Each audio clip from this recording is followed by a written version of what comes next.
کرتے ہیں۔ اس سے یہ بات بھی سامنے آئی کہ ہمارا ایک مسئلہ نہیں ہے، جس دور میں جس زمانہ میں ہم جی رہے ہیں اس میں سینکڑوں مسائل ہیں، اور خصوصاً امت مسلمہ جن مسائل کا شکار ہے وہ آپ کے سامنے ہے، اور وجہ بنیادی صرف یہ ہے کہ اس کو آپ کہہ لیں کہ اس کی وجہ ہم خود ہیں۔ اس کے ایک ہی جواب ہے، اگر آپ پوری لسٹ بنائیں کہ امت مسلمہ کے یہ مسائل ہیں، اینڈ پہ آپ اس کا آنسر لیں کہ جی اس کا کون ذمہ دار کون ہے، تو ایک ہی لائن میں جواب یہ ہے کہ اس کا ذمہ دار ہم خود ہیں۔ مسئلہ کوئی بھی ہو، چاہے ہمارے حکمرانوں کا مسئلہ ہے، چاہے اس وقت جو سیلاب، آزمائشیں اور یہ مسائل ہمارے سامنے ہیں، مہنگائی، بدامنی، دہشت گردی، جو کچھ بھی ہو رہا ہے، یاد رکھیے قرآن کی روشنی میں اس کا جواب یہ ہے کہ اس کے ذمہ دار ہم خود ہیں، اور سارے ہیں، اپنی اپنی جگہ پہ سارے ہیں۔ لیکن آج کا ہمارا جو موضوع ہے وہ یہ ہے کہ جو ہمارے ملک میں سیلاب کی صورتحال ہے، تو کیا یہ سیلاب آزمائش ہے یا اللہ کا عذاب ہے؟ یہ ہمارا آج کا موضوع ہے۔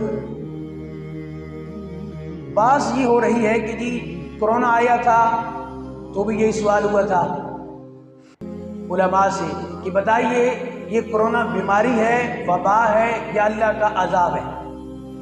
آپ نے دیکھا ہوگا ہمارا جو مین سٹریم میڈیا ہے اس پر کئی دن تک بحث جاری رہی تھی، اس میں علماء کو بھی بلایا گیا تھا اور دوسرے لوگ بھی تھے جو ہمارے تجزیہ نگار ہیں۔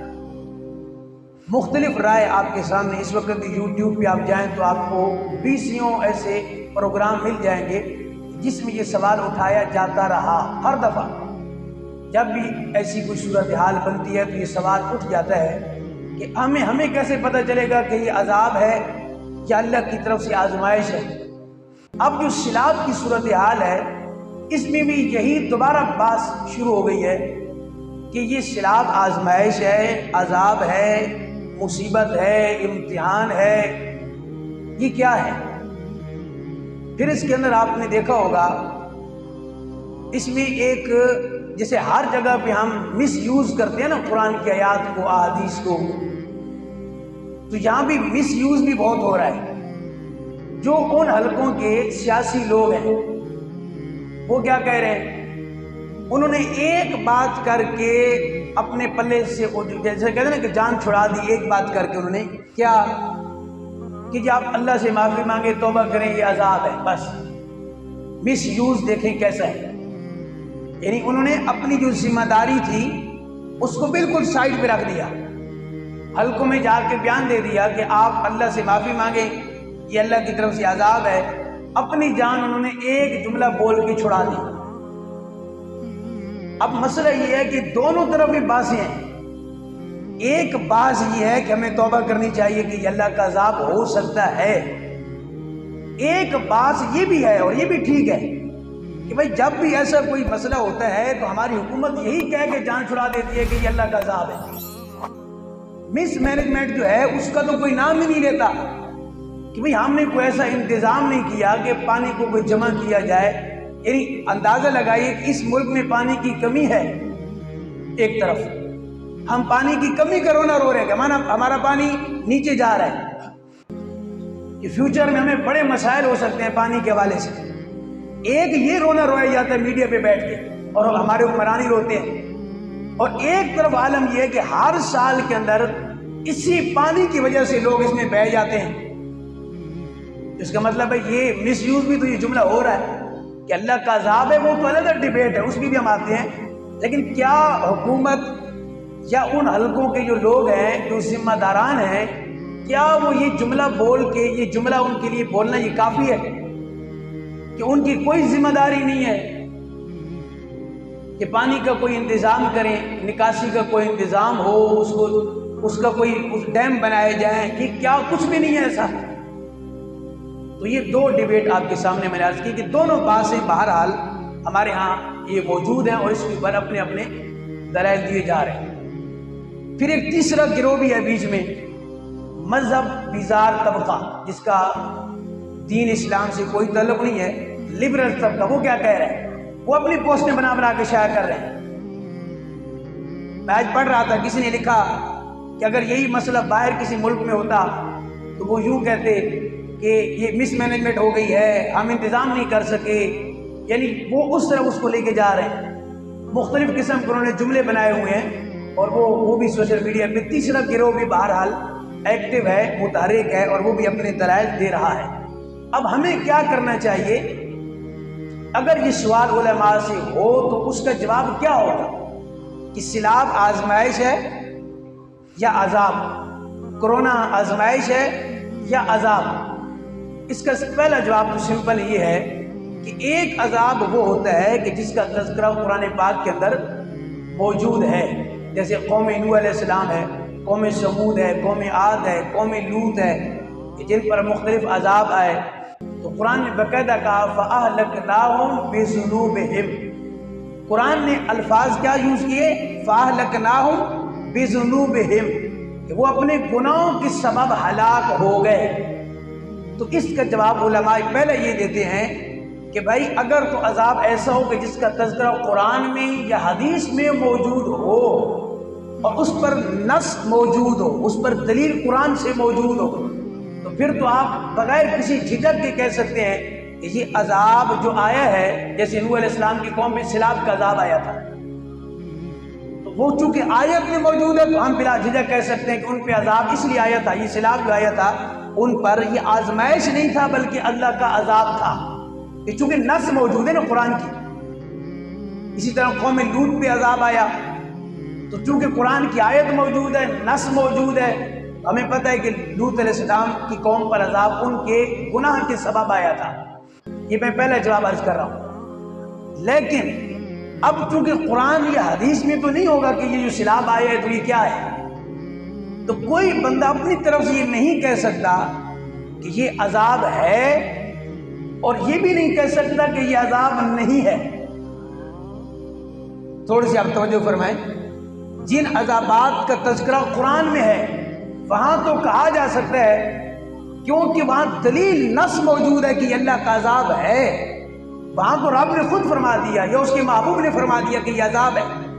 اب ہمارے دور میں کسی خاص انسیڈنٹ کے بارے میں میں یا آپ یہ نہیں کہہ سکتے کہ یہ عذاب ہے یا اللہ کی آزمائش ہے۔ یعنی کرائم پر تو گفتگو ہو سکتی ہے، اس میں یہ قرینہ ہے، یہ گناہ کی وجہ سے ہوا ہوگا، اس میں یہ اشارہ ہے، لیکن آپ بالکل یعنی 100% شور ہو کہ آپ کچھ کہیں ایسا پاسبل ہے ہی نہیں۔ اب پھر اس کا کیا جواب ہوگا؟ ایک اور یعنی آپ کہہ لیں کہ دلائل ہیں قرآن کی روشنی میں، اس سے آپ کو شاید اس کی سمجھ آ جائے۔ وہ یہ ہے کہ قرآن مجید کے اندر وہ آیات موجود ہیں کہ جس میں فرمایا وَمَا أَصَابَ مِن مُّصِيبَةٍ فَبِمَا كَسَبَتْ۔ اب یہ جو آیتیں ہیں، آپ اس کے علاوہ بہت ساری آیات ہیں کہ جو بھی مصیبت کسی انسان کو پہنچتی ہے وہ ان کے ہاتھوں کی کمائی یعنی ان کے اعمال کی وجہ سے وہ مصیبت پہنچتی ہے۔ یہ جتنی بھی آیات ہیں، ایک نہیں ہے، بہت ساری آیات ہیں، مختلف پاروں کے اندر یہ آیات موجود ہیں۔ یعنی جو بھی مصیبت انسان کو پہنچتی ہے وہ ان کے ہاتھ کا کیا دھرا ہوتا ہے، ان کے ہاتھ کی کمائی ہوتی ہے، ان کے اعمال ہوتے ہیں، ان کی بدعمالیاں ہوتی ہیں، اس کے سبب سے ان پر عذاب آتا ہے، ان پہ وہ مصیبت آتی ہے۔ میں نے عرض کر دیا کہ یہ موضوع انتہائی مشکل ہے، توجہ سے آپ سماعت کیجئے گا، اس کے شعبہ جات بہت ہیں، اس کی شاخیں بہت ہیں۔ مثلا علماء نے لکھا کہ اگر کوئی مصیبت کسی عام بندے کو پہنچتی ہے تو اس کی دو حالتیں ہو سکتی ہیں، دو صورتیں ہو سکتی ہیں۔ کیا؟ ایک ہو سکتا ہے اس کے بدعمالیوں کی وجہ سے اس کو مصیبت پہنچی ہو، اور دوسرا یہ کہ ہو سکتا ہے کہ اللہ اس کے مقام کو، اس کے درجات کو بڑھانا چاہتا ہو، وہ تکلیف دے کے اللہ اس کے مقام کو بڑھانا چاہتا ہو۔ مثال کے طور پہ علماء فرماتے ہیں ایک شخص کا جنت میں ایک مرتبہ ہے، اللہ نے وعدہ فرما دیا، کوئی بھی اس کا عمل تھا، کسی کی دعا لگ گئی، والدین نے دعا کر دی، مرشد نے دعا کر دی، کوئی ایسی نیکی کر دی، اس کا وہ مقام ہے، لیکن اعمال کی وجہ سے اس مقام پہ نہیں پہنچ سکتا۔ تو اب کیا ہوگا؟ اللہ اس کو آزمائش میں ڈالے گا، اس پر کوئی تکلیف آئے گی، وہ اس تکلیف پہ صبر کرے گا، جب صبر کرے گا اللہ اس کو اس تکلیف کے سبب، اس پر صبر کرنے کے سبب اللہ اس کو مقام عطا فرما دے گا۔ لیکن یہی بات ایک اور زاویے سے بھی ہے، مثال کے طور پہ ابھی کربلا کا واقعہ آپ نے بارہا سنا ہے، آپ نے مجھے بتائیے، آپ کو اب موضوع کی ساری سمجھ انشاءاللہ آ جائے گی۔ یہی مصیبت اور آزمائش اگر نیک بندوں پہ آئے تو اس کا جواب کچھ اور ہے۔ اب کربلا والوں پہ اب مجھے بتائیے، اس سے بڑی کسی پہ آزمائش آ سکتی ہے کہ 72 تن قربان ہو گئے سارے؟ ایک دن میں ایک ہی گھر کے 21 افراد ذبح ہو گئے، اور گھر عام نہیں، محبوب کا گھرانہ، اہل بیت اطہار کا۔ اب علماء فرماتے ہیں یہاں پہ کوئی کہے گا معذاللہ کہ یہ عذاب ہے؟ نہیں، بالکل نہیں۔ اس کا مطلب ہے کہ ہمیں بہت سوچ سمجھ کے اس ٹاپک پہ بات کرنی چاہیے، یہ بڑا حساس موضوع ہے۔ ہمارے ہاں سوشل میڈیا پہ ڈیبیٹ ہو رہی ہے اور ہر بندہ بات کر رہا ہے، ہر بندہ بات کر رہا ہے، حالانکہ احادیث کی روشنی میں علماء نے اس کے جواب بہت پہلے دے دیے کہ اگر کسی اللہ والے پر یہ مصیبت آتی ہے یا آزمائش، امتحان، اس کو قطعاً آپ عذاب نہیں کہہ سکتے، اللہ کی پکڑ اس کو آپ نہیں کہہ سکتے۔ مثال کے طور پہ ایک اور مثال ہے، اللہ کے محبوب فرماتے ہیں جتنی آزمائشیں میرے اوپر آئی ہیں نا، وہ کسی نبی اور رسول پہ نہیں آئی۔ حضور کا حدیث ہے کہ جتنی آزمائشیں میرے اوپر آئیں کسی نبی اور رسول پر وہ آزمائشیں نہیں آئیں۔ اور علماء نے لکھا کہ جس کا جتنا بڑا مقام، اس پر اتنی بڑی آزمائشیں اللہ کی طرف سے آئیں گی۔ اب مجھے بتائیے، بات تو اصلاح والی بھی ایک آزمائش اور یہاں بھی آزمائش، لیکن جواب مختلف ہے کہ یہاں ایک عام لوگ ہیں، گناہگار لوگ ہیں، ان پر جو آزمائش آ رہی ہے وہاں دونوں صورتیں ہو سکتی ہیں۔ ہم یہ بھی کہہ سکتے ہیں کہ سیلاب آزمائش اللہ کی طرف سے، اور یہ بھی کہہ سکتے ہیں کہ چونکہ ہمارا کوئی کام سیدھا نہیں ہے تو عذاب بھی ہو سکتا ہے۔ شاید کہ آپ کو کچھ نہ کچھ سمجھ اس موضوع کی، اس ٹاپک کی آ گئی ہوگی کہ نہ تو ہم یہ کہہ سکتے ہیں کہ سیلاب عذاب ہے، اور نہ یہ کہہ سکتے ہیں کہ یہ عذاب نہیں ہے۔ رب جانتا ہے، لیکن ہمیں کرنا کیا ہے، یہ اس کا واضح جواب موجود ہے۔ کرنا یہ ہے کہ جب بھی کوئی ایسا مسئلہ ہو، قرآن یہ کہتا ہے، حضور کی احادیث یہ کہتی ہیں کہ جب بھی آپ پر آزمائش یا وہ مصیبت ہے یا امتحان یا عذاب جو بھی ہے، اگر ایسا ہو جائے کوئی ایسا مسئلہ، تو تم اللہ کی طرف رجوع کرو۔ یہ جواب موجود ہے قرآن کے اندر، اور بار بار اس کو ذکر کیا کہ گناہوں سے توبہ کرو، اللہ کی طرف رجوع کرو، وہ رب اتنا قادر مطلق ہے کہ تمہیں ہر مشکل سے نکال لے گا انشاءاللہ۔ لیکن آپ پھر سن لیجئے، اگر خاص کوئی انسیڈنٹ ہو، کوئی ایسا واقعہ ہو جائے، آپ سے کوئی پوچھے یہ عذاب ہے یا آزمائش، اپنی طرف سے کامنٹ فوراً پاس کر دینا، اس کی شرعاً اجازت نہیں ہے، اس لیے کہ ہم نہیں جانتے کہ یہ عذاب ہے یا آزمائش ہے۔ اگر تو قرآن میں ہے تو وہ ہمیں پتہ ہے، اس لیے کہ وہ قرآن میں آ گیا کہ لوط علیہ السلام پہ، ان کی قوم پہ، معاذاللہ لوط علیہ السلام کی قوم پر عذاب آیا، تو چونکہ نص موجود ہے، میں بھی کہہ سکتا ہوں، آپ بھی کہہ سکتے ہیں کہ چونکہ قرآن کی آیت موجود ہے۔ لیکن اب ہم خاص انسیڈنٹ کے بارے میں نہیں کہہ سکتے کہ یہ عذاب ہے یا امتحان ہے یا آزمائش۔ یہ کر سکتے ہیں کہ ہم توبہ کریں، اور جو میں نے آپ کے سامنے توجہ فرمانا، جو میں نے آپ کے سامنے آیت ذکر کی ہے، یہ تو واضح آیت ہے، اور علماء نے لکھا ہے کہ چلو آپ یہ جواب تو نہیں دے سکتے کہ آزمائش ہے یا عذاب ہے، یہ کہہ سکتے ہیں کہ ایسے تمام واقعات کا کچھ نہ کچھ یہ ریلیٹ ہوتا ہے عذاب کے ساتھ، کچھ نہ کچھ ہوتا ہے، کیونکہ آیت آ گئی نا کہ کوئی مصیبت جو انسان کو پہنچتی ہے وہ اس کے ہاتھوں کی کمائی ہوتی ہے، اس کے اعمال ہوتے ہیں، اعمال کے سبب سے اس کے ساتھ یہ معاملہ ہوتا ہے۔ اب آئیے اس کا حل کیا ہے؟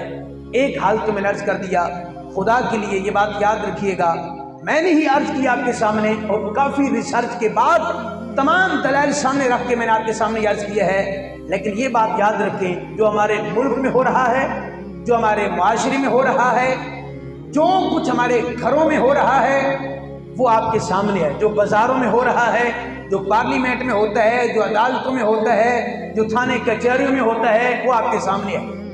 جو میڈیا پہ ہو رہا ہے، جو سوشل میڈیا پہ ہو رہا ہے، جو ٹک ٹاک کے ذریعے ہو رہا ہے، وہ بھی آپ کے سامنے ہے، اس کو بھی کبھی ہم نظر انداز نہیں کر سکتے۔ یہ تو ٹھیک ہے کہ میں اور آپ نہیں کہہ سکتے کہ اللہ کا عذاب ہے یا آزمائش ہے، لیکن قرائن تو موجود ہے نا، اشارے تو موجود ہیں نا۔ اور اشارے کیا ہیں وہ میں آپ کے سامنے عرض کر دوں۔ ہم اتنے یقین کیجئے کہ لاپرواہ ہو گئے ہیں۔ ابھی قریب میں ایک قانون پاس ہوا ہے، ابھی بالکل قریب میں، اگر کوئی اپنے آپ کو مرد ظاہر کرتا ہے، مرد ہے عورت ظاہر کرے، عورت ہے مرد ظاہر کرتا ہے، تو اس میں کوئی پرابلم نہیں ہے، یہ باقاعدہ قانون بن چکا ہے۔ اور اس کے اتنے بھیانک اس کے نتائج ہیں کہ آپ تصور بھی نہیں کر سکتے۔ اس کا مطلب کیا ہے؟ ہم نے صرف یہ لائن پڑھی اور ہم نے کہا جی مرضی ہے ہر بندے کی اپنی، اگر کوئی اپنے آپ کو مرد ظاہر کرے، اپنے آپ کو عورت ظاہر کرے۔ ہم نے نتائج پر غور ہی نہیں کیا، ہمارے پاس چونکہ وقت ہی نہیں ہے نا، ہم نے توجہ نہیں کی اس کا مطلب کیا ہے، اس کے پیچھے کون سی لوبی ہے جو ہمارے ملک کے اندر یہ کام کرنا چاہتی ہے۔ آپ کو پتہ ہے اس کا مطلب کیا ہے؟ مطلب یہ ہے کہ جہاں مرد سے شادی کرے گا کیونکہ وہ اپنے آپ کو خود ظاہر کر رہا ہے اور قانون اس کو کہے گا کہ ہاں ٹھیک ہے، عورت سے شادی کرے گی جیسے باہر کے ملک میں ہوتا ہے۔ یہ میں آپ قرائن بتا رہا ہوں کہ قرائن کیا بتاتے ہیں کہ اس طرح کے جو معاملات ہمارے ملک میں ہو رہے ہیں یہ عذاب ہیں یا آزمائشیں ہیں، یہ آپ نے خود دیکھنا ہے۔ قرائن کچھ اور ہے، قرائن کچھ اور ہے، وہ میں نے عرض کر دیا، میں پھر کہہ رہا ہوں کہ مجھے بھی یہ اتھارٹی نہیں ہے کہ میں یہ کہہ دوں کہ یہ اللہ کا عذاب ہے، تو آپ کو بھی نہیں ہے، لیکن کچھ عقل اللہ نے انسان کو دی ہے، وہ یہ غور کرے جس معاشرہ میں فحاشی عام ہو چکی ہو اور جس معاشرہ میں اتنے گناہ عام ہو چکے ہوں وہاں اللہ کا عذاب ضرور آتا ہے۔ یہ بھی قرآن کی آیات اس پر موجود ہے۔ تو کیا خبر کہ یہ سیلاب عذاب ہو، کیا خبر کہ جو مہنگائی کی صورت میں ہمارے اوپر حکمران بیٹھ گئے ہیں یہ عذاب ہو، لیکن ہم نے توجہ ادھر نہیں کرنی، ہمارے پاس تو وقت ہی نہیں ہے۔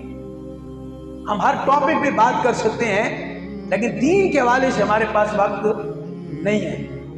آپ مجھے بتائیے، توجہ، جس ملک میں دھوکہ دہی، فراڈ، کرپشن، رشوت، ملاوٹ اور فحاشی، عریانی، ہر شے عام ہو چکی ہو، پچھلی قوموں میں ایک گناہ ہوتا تھا، جب وہ عام ہوتا تھا اللہ کی طرف سے عذاب آ جاتا تھا۔ اس قوم میں سب کچھ آ چکا ہے اور ابھی بھی قوم اللہ کی طرف پلٹ کے واپس نہیں جا رہی۔ خدا کے لیے وقت ابھی بھی اللہ نے آپ کو عطا کی ہے، میرے اور آپ کے پاس ابھی بھی وقت ہے، ہم سمجھ جائیں، ورنہ وہ دن، وہ وقت دور نہیں ہے۔ اللہ کی کہتے ہیں اللہ کی جو لاٹھی ہے وہ کسی وقت بھی برس سکتی ہے بندے پر۔ بندہ یہی کہتا رہتا ہے کہ اللہ غفور رحیم ہے، اللہ بڑا کریم ہے، اس میں تو کوئی شک ہی نہیں ہے، لیکن وہ قرآن کی آیات، وہ حدیث بھری پڑی ہے کہ جس پہ اللہ نے پوری قوموں کو غرق کر دیا، پوری قوموں کو تباہ و برباد کر دیا، وہ بھی تو قرآن کی آیات نہیں ہے۔ ہم یہ غفار کا تو ہر دفعہ کہتے ہیں کہ میرا رب بڑا غفار ہے اور بے شک وہ ہے، لیکن جبار و قہار بھی تو اللہ کی صفت ہے، ہم وہ کیوں بھول جاتے ہیں؟ ہمیں اس کی کیوں خبر نہیں ہے؟ ہمیں کیوں وہ ڈر نہیں لگتا؟ ابھی دیکھیے ذرا سیلاب کی صورتحال ہے، ایک گروہ وہ ہے کہ جو اپنے گھروں سے نکل کے ان کی خدمت کر رہا ہے، ان کو اپریشیٹ کرنا چاہیے، ایسے لوگ بھی موجود ہیں۔ یہ بھی غلط ہے، کہا جاتا ہے سارے لوگ ایسے ہیں، یہ بھی غلط ہے۔ درست یہ ہے کہ جہاں اچھے لوگ بھی موجود ہیں، جو گاڑیاں بھر کے لے کے جا رہے ہیں وہاں، وہ بھی تو بندی ہیں، اسی ملک کے رہنے والے ہیں نا، لیکن دیکھیے وہ بھی اس قوم میں لوگ موجود ہیں۔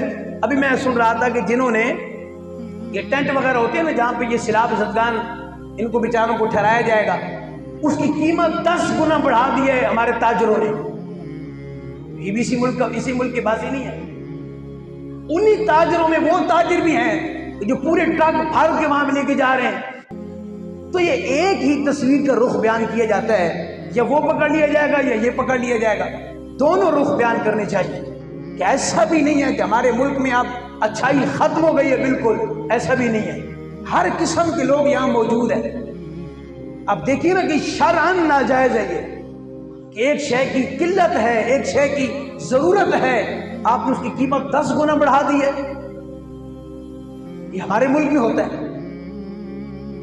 تو خدا کے لیے، تو آج کا موضوع سیلاب کے حوالے سے ہم نے اینڈ پہ دعا بھی کرنی ہے، اور ہر دوست کوشش کرے مستند ذرائع کے ذریعے ان تک جو آپ پہنچا سکتے ہیں، اپنی زکوٰۃ وغیرہ، اپنے صدقات وغیرہ، ان کی ہیلپ کریں، ان کی مدد امداد کریں، بالکل کریں، لیکن مستند ذرائع کے ذریعے سے۔ ہمارے یہاں چونکہ دعوت اسلامی یہ کام کر رہی ہے اور یہ مستند ایک ذریعہ ہے، تو آپ ان کو بھی جمع کروا سکتے ہیں۔ اپنے طور پہ آپ جائیں، وہاں پہ جائیں اور اچھی بات ہے، لیکن خدا کے لیے جہاں بھی جائیں عبرت پکڑیں۔ دیکھیں پورے گھر اس کے اندر بہہ گئے، لوگوں کی ساری فصلیں تباہ ہو گئی۔ اب جن کا پورا دار و مدار فصلوں پہ تھا، میں چونکہ گاؤں کا اور دیہات کا رہنے والا ہوں، تو مجھے اس بات کا اچھی طرح سے اندازہ ہے کہ کسان بیچارہ قرضہ لیتا ہے، اور قرضہ لے کے وہ سارا کچھ، یہی جب میں فصل اٹھاؤں گا تو قرضہ بھی دے گا اور پورے سال کا اس میں سے خرچہ بھی نکالے گا۔ لیکن جس کی ساری فصل بہہ گئی ہو، جس کے سارے جانور پانی کے اندر بہہ کے چلے گئے، پورا گھر گیا، ان کے کیا حالات ہوں گے۔ ہم شہر میں بیٹھے ہوتے ہیں، ہمیں پتہ نہیں ہوتا اس چیز کا۔ حضور فرماتے ہیں مسلمان وہ ہے کہ اگر آنکھ کو درد ہو نا، آنکھ کو درد، تو سارا جسم تڑپتا رہتا ہے، وہ بے آرام رہتا ہے سارا جسم۔ ایسا تو نہیں ہوتا نا کہ آنکھ کو درد ہے آپ کے، باقی میں ٹھیک ہوں، بلکہ آپ بے آرامی ہے تو سارے جسم کو ہے۔ فرمایا یہی مثال ایک مومن کی ہے۔ اگر ایک مومن کابل میں رہتا ہے، کندھار میں رہتا ہے، عراق میں رہتا ہے یا شام میں رہتا ہے، ایک شرق میں ہے، مشرق میں، اور دوسرا مغرب میں ہے، حدیث ہمیں یہ بتاتی ہے، ہمارا دین اسلام ہمیں یہ بتاتا ہے، اور ہمارے محبوب کی تعلیمات یہ ہیں کہ مشرق میں رہنے والا ہے مسلمان، مغرب میں اگر مسلمان پریشان ہے تو اسلام یہ کہتا ہے کہ مشرق والا پریشان ہو جائے۔ لیکن ہم تو پڑوسی سے نہیں ہوتے، جو جس کی دیوار ہی ہمارے ساتھ ہے، ہم تو اس کے حالات سے بے خبر ہوتے ہیں۔ ابھی پیچھے خودکشی ہوئی آپ کے سامنے، تو بعد میں پتہ چلا کہ ان کے گھر تو کھانے کے لیے کچھ نہیں تھا، محلے داروں کو بھی معلوم نہیں تھا۔ ہماری حالت تو یہ ہے، ہم مشرق کہاں اور مغرب کہاں، ہمیں تو ساتھ والے گھر کا نہیں پتا کہ یہاں پہ کیا ہو رہا ہے۔ ہم اتنے زیادہ مصروف ہو گئے ہیں مال کمانے میں اور دنیا میں اور نیٹ پہ اور موبائل پہ کہ ہمیں کوئی فکر ہی نہیں ہے، ہمیں کچھ نظر ہی نہیں آتا۔ ہمارا دین اسلام ایسا نہیں تھا۔ آج کی تعلیمات ہمارے سامنے یہی ہے۔ ہمارے ہاں پڑوسی ملک کا ایک گھر نہیں، سارا ملک ہی تباہ ہو گیا، لیکن ہمیں کوئی فکر نہیں تھی۔ افغانستان، عراق، شام، برما سب لٹتے رہے، لیکن ہر بندہ کہتا ہے میں تو ٹھیک ہوں، مجھے کوئی پرواہ نہیں ہے۔ یہی سیلاب کی صورتحال بھی ہے۔ اگرچہ ہم لاہور میں بیٹھے ہیں، اگرچہ ہم امن میں ہیں، اگرچہ ہم سکون میں ہیں، لیکن وہ ہمارے مسلمان بھائی ہیں جن کے حالات اس وقت یہ ہیں۔ آپ اندازہ کیجئے، ہمارا ایک علماء گروپ بنا ہوا ہے، اس کے اندر بہت سارے علماء وہاں سے ہیں، انہوں نے بیچاروں نے اپنی کتابیں اٹھائیں کہ اب سیلاب آ رہا ہے تو ہر شہر رہنے دو، لیکن قرآن و حدیث کو تو بچائیں۔ اور وہاں اندازہ لگائیں، ساری رات لوگوں نے اوپر کچھ کر کے ایک کپڑا سا اس میں رات گزاری، بارش کے اندر لوگوں نے۔ یہ حالات وہاں کے، ہمیں رجوع نہیں کرنا چاہیے۔ یعنی ہم بے خوف ہو جاتے ہیں کہ وہاں ہو رہا ہے نا، یہاں تو نہیں ہے۔ میں آپ کو ایک بات بتاؤں، میں پھر کہہ رہا ہوں، ہم یہ نہیں کہہ سکتے کہ عذاب ہے، لیکن کرائم پہ آپ توجہ دیں۔ اگر وہاں سیلاب آئے ہوئے ہے تو کیا عذاب کی ایک ہی صورت ہے؟ علماء نے کئی صورتیں لکھی ہیں۔ یہ جو مہنگائی ہے، جس نے عوام کا جینا حرام کر دیا ہے اور سکون سب چھن گیا، یہ عذاب کی صورت نہیں بن سکتی۔ جو قانون پاس ہو رہے ہیں اسلام کے خلاف، آپ ایسے لوگوں کو مسلط کر دیا گیا ہے، کیا یہ عذاب کی صورت نہیں بن سکتی؟ بات تو توجہ کی ہے۔ اگر ہم توجہ کریں گے تو ہمیں بہت کچھ نظر آ جائے گا، نہیں کریں گے تو کچھ بھی نظر نہیں آئے گا۔ کیا یہ عذاب کی صورت نہیں ہے کہ ہماری بچیاں ہیں جن کی ابھی عمر ہی نہیں ہے اور کیا کچھ نہیں ہو رہا؟ اچھی طرح آپ جانتے ہیں ٹک ٹاک پہ، موبائل پہ کیا کچھ نہیں ہو رہا۔ کیا آپ کو نظر نہیں آ رہا؟ آپ آنکھیں بند کر لیتے ہیں کہ ہماری نسل کدھر جا رہی ہے۔ جان بوجھ کے ہماری نوجوان ینگ جنریشن کو، ہماری یوتھ کو گناہوں کی دلدل میں لے جایا جا رہا ہے، بلکہ وہ لے جا چکے ہیں وہاں پہ اس دلدل کے اندر۔ کیا یہ عذاب کی صورت نہیں ہے؟ پوری دنیا میں مسلمان اکٹھے نہیں ہیں، کیا یہ عذاب کی صورت نہیں ہے آپ کو نظر آتی؟ بات تو توجہ کی ہے نا۔ علماء فرماتے ہیں کہ کیا آسمان سے پتھر پر سے یہی عذاب ہوتا ہے اور کوئی عذاب نہیں ہوتا؟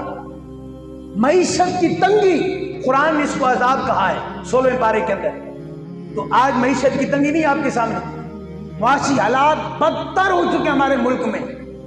میں اس لیے بتا رہا ہوں کہ ہمیں بھی کچھ سوچنا چاہیے، ہم وہاں نہیں ہیں تو ہم جی عیش میں ہیں، نہیں، آپ کے اوپر بہت کچھ مسلط ہو چکا ہے۔ اللہ حفاظت فرمائے اس ملک کی اور ہماری بہنوں کی، ہماری ماؤں کی، ہماری بیٹیوں کی۔ حالات آگے بھی کوئی اچھے نہیں ہیں، ہم کیوں بے خوف ہو گئے؟ ہمیں اللہ کا خوف ہی نہیں رہا؟ نہیں، تمام ان حالتوں میں زلزلہ آ جاتا ہے، سیلاب آ جاتا ہے، کوئی بھی ایسی ناگہانی آفت ہوتی ہے، یاد رکھیے گا سب سے پہلے ہم نے یہ کرنا ہے کہ اللہ کی طرف ہم نے رجوع کرنا ہے، اپنے گناہوں کی معافی مانگنی ہے، توبہ کرنی ہے۔ قرآن کا فیصلہ یہ ہے کہ جو ان حالات میں رب کی طرف رجوع کرتا ہے، جیسا کہ عمر پاک کے دور میں 61 سالی کا دور آیا تھا تو مسلمانوں نے رجوع اللہ کی طرف کیا تھا، حالانکہ رجوع وہاں تو پہلے بھی اللہ کی طرف تھا، لیکن میں نے عرض کر دیا نا کہ کبھی کبھی جو نیک ہوتے ہیں ان پر بھی آزمائشیں آ جاتی ہیں، وہ عذاب نہیں ہوتا، اللہ کی آزمائش ہوتی ہے، رب کی طرف سے امتحان ہوتا ہے۔ آخری بات توجہ سے سنیے گا ذرا، آپ تھک تو نہیں گئے؟ محبت سے ذرا سبحان اللہ کہہ دیں۔ دیکھیے ذرا، اب میں نے عرض کیا نا کہ کربلا میں 72 تن قربان ہوئے، یہ بھی تو ایک آزمائش تھی نا، کتنا بڑا امتحان۔ اور حضرت امام حسین پاک کی زبان پہ صرف اور صرف یہی تھا، انا للہ و انا الیہ راجعون۔ یہ بھی تو نیکوں کا مقام ہے۔ ہر ایک کا شعبہ دیکھیں مختلف ہے، کسی پہ وہی مصیبت آزمائش ہے، کسی پہ وہی۔ دیکھیں ایک مجھے یاد ہے صوفی کا قول، انہوں نے یہی سوال کیا کہ ہمیں کیسے پتہ چلے گا کہ مصیبت آزمائش ہے یہ والی یا عذاب ہے؟ صوفیاء کا اپنا انداز ہوتا ہے نا، اس صوفی نے ایک لائن میں جواب دیا، توجہ فرمانا۔ سوال کیا تھا؟ ہمیں کیسے پتہ چلے گا کہ مصیبت آزمائش ہے یہ والی، اللہ امتحان لے رہا ہے آزمائش، یا اللہ کی طرف سے عذاب ہے؟ صوفی نے پتہ کیا جواب دیا؟ اس نے کہا جی اگر اس مصیبت کے بعد تم اپنے رب سے دور ہو جاؤ تو سمجھ لینا اللہ کا عذاب تھا، اور اگر اللہ کے قریب ہو جاؤ تو سمجھ لینا اللہ کی طرف سے آزمائش تھی۔ آپ کو یہ کہ سمجھنے کی بات ہے نا کہ اس آزمائش کے بعد میں رب سے دور تو نہیں ہو گیا، کہیں میں نے رب کو چھوڑ تو نہیں دیا تھا معاذ اللہ، جیسا کہ ہمارے معاشرے میں ہوتا ہے۔ آزمائش آئے گی تو وہ وبیلا کرے گا، ساری نعمتیں بھول جائے گا وہ، اور کہے گا میرے ہی گھر، اللہ تعالیٰ کو معاذ اللہ میرے ہی گھر نظر آئے ہیں، صرف میں ہی نظر آیا ہوں، ساری آزمائشیں میرے اوپر ہی آتی ہے۔ تو علماء نے فرمایا صوفیاء نے کہ غور کریں، اگر اس آزمائش کے بعد آپ رب کے قریب ہو گئے ہیں، پہلے نماز چھوٹ جاتی تھی، اب آپ 5 وقت کے نمازی ہیں، پہلے قرآن آپ کھول کے نہیں پڑھتے تھے، اب آپ کو نیند ہی نہیں آتی جب تک قرآن کی تلاوت نہ کر لے، اب آپ اللہ کا ذکر کیے بغیر آپ کو سکون ہی نہیں آتا، تو کہا کہ پھر جان لینا کہ یہ جو مصیبت آئی تھی اللہ کی طرف سے میرے اوپر آزمائش تھی، امتحان تھا، میں رب کے اور قریب ہو گیا ہوں۔ اور اگر آپ رب سے دور ہو گئے معاذ اللہ، آپ نے نماز کو ترک کر دیا ہے، سب کو چھوڑ دیا ہے، تو پھر واقعی اللہ کا وہ عذاب تھا۔ خدا کے لیے آخری بات میں نے عرض کیا، توجہ سے سنیے گا، اس بات پر آ جائیے، آپ کو سکون معاشرے میں اس وقت سب سے بڑا مسئلہ یہی بنا ہوا ہے، ڈاکٹروں کے پاس جا رہے ہیں، ادھر بھاگ رہے ہیں، ادھر جا رہے ہیں۔ 1 منٹ کی بات ہے، توجہ سے سنیے گا، پوچھا جائے یہ کیا مسئلہ ہے؟ کہتے ہیں سکون نہیں ہے، آرام نہیں ہے، سب کچھ ہے۔ میں ایک جملہ پڑھ رہا تھا کہ جو کوٹھی میں بیٹھے ہوئے نا وہ کہتے مجھے بھی سکون نہیں ہے، جو جھونپڑی میں بیٹھے ہوئے کہتے مجھے بھی سکون نہیں ہے۔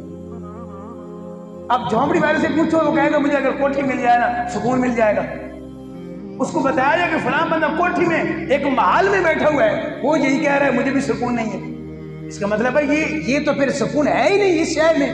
اگر اس میں ہوتا تو محل والا تو سکون میں ہوتا، محل والا کہہ رہا ہے میں بھی سکون میں نہیں ہوں۔ آپ کے جو یہاں صدر اور وزیر اعظم ہوتے ہیں، بڑے بڑے عہدوں میں بیٹھتے ہیں، آپ کو کیا لگتا ہے وہ سکون میں ہوتے ہیں؟ ہمیں لگتا ہے نا کہ بڑے سکون میں ہیں، آپ ان سے پوچھئے ذرا، اور رات کو دوائیاں کھا کے سوتے ہیں، ان کو نیند نہیں آتی۔ بڑے بڑے بادشاہ، میں جملہ مختصر کروں، یہ بہت لمبی ایک بات ہے، کہ سکون ان تمام شیوں میں ہے ہی نہیں، سکون ان میں ہے ہی نہیں سرے سے۔ میں نے درس میں اس دن فجر میں عرض کیا تھا کہ ایک شے آپ جسم کو کھلائی جا رہے ہیں، آپ کا جسم تو پلے گا، بڑھے گا، آپ صحت مند ہوں گے، آپ توانا ہوں گے، آپ کے جسم میں طاقت آئے گی۔ بھائی وہ غذا تو آپ جسم کو کھلا رہے ہیں، وہ غذا تو آپ کے جسم کے لیے ہے۔ ایک اور غذا ہے جس کو اللہ نے روح کی غذا کہا ہے، وہ آپ غذا اس کو کھلا ہی نہیں رہے۔ جسم تو تگڑا ہو رہا ہے، جسم میں تو طاقت آ رہی ہے، آپ پھل کھا رہے ہیں، آپ جوس پی رہے ہیں اور دیگر خوراک کے، لیکن یہ ساری جسم کو لگ رہی ہے، آپ کو سکون کیسے آئے گا؟ قرآن کہتا ہے سکون روح کی غذا ہے ہی کچھ اور۔ آپ 20 کھانے ٹیبل پہ رکھ دیں، دسترخوان پہ آپ رکھ دیں، آپ کو سکون کیسے آئے گا؟ کہ روح کی غذا یہ خوراک ہے ہی نہیں۔ روح کی غذا یا تو رب کے ذکر میں ہے یا مصطفیٰ کے ذکر میں ہے۔ آپ مجھے بتائیے، آپ 20